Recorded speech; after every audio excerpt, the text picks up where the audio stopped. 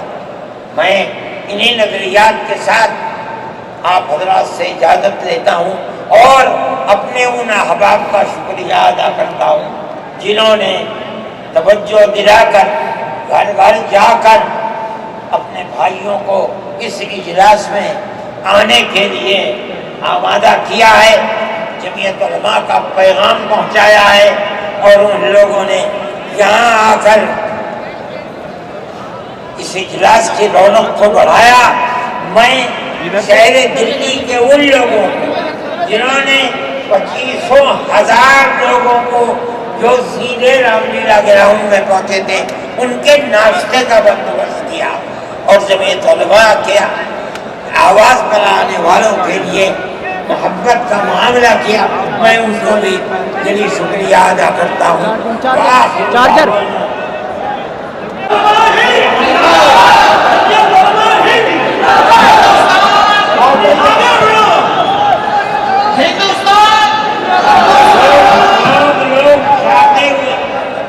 جاتے ہوئے بہت بڑی تعداد ایک دم نکلے گی، بہت سوچ سمجھ کر امان کے ساتھ اپنی گاڑیوں کو نکالیں. کوئی بات خلاف دستور نہ ہونی چاہیے، ایسا نہ ہو کہ پریشانی کا سبب بنے. امن و امان کے ساتھ آئے.